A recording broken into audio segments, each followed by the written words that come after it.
Kayong mag-surrender na buhay. Makuha mo yung baril na yan, patay kayo. Is that clear? Yes, sir. Bakit ka magpakamatay na para kang baboy na gaganunin ka? Makikita pa ng pamilya mo pati That is a very horrifying or traumatic. Makita kayo dyan na kaya yung pangatlong magasin, yung 3 bala dyan, para nasa iyo yan. Pag na-corner ka, all you have to do is to raise your right hand with a fucking sign. Kainin mo yung baril. Tangina ninyo. Ako ganun. Punta-punta man ako na saan. Pag kinorner mo ako, yung last magazine ko, para akin yan.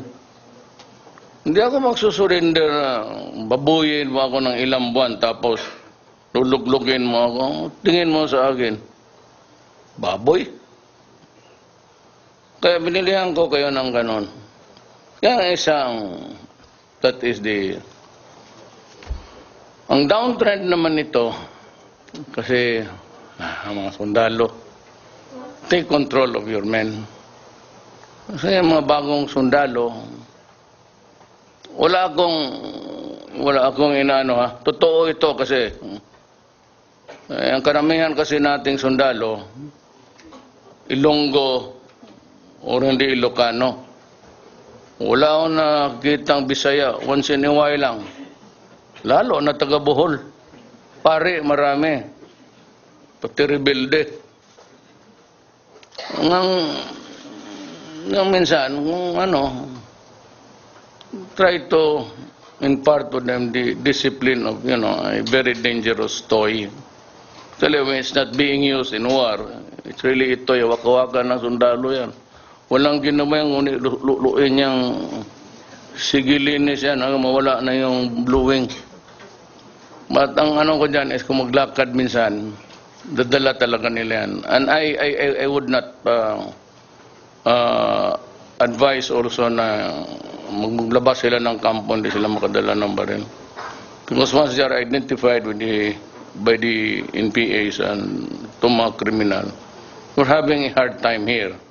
We're fighting criminality, we're fighting drugs, and we're fighting terrorism. Padala mo lang, pero always, at least once a week, bata ha. Kasi yan minsan, pag namingaw, miss niya yung uyab niya o yung kabit niya, depende sa sundalo yan. Maglabas yan, mag-inom. Tapos, siyempre, kung takot ang mga NPA, magtabi. Takot ang mga CSDF. Ang problema niyan, kasi kung wala nang ibang kalaban, yung mga pulis rin na ulol, magipag-inom niya sa restaurant, maya, magbarila na yan. Kaya sabihin mo sa kanila na, yun ang pakiusap ko. Do not do such a fucking thing, pati gobyerno magpatayan.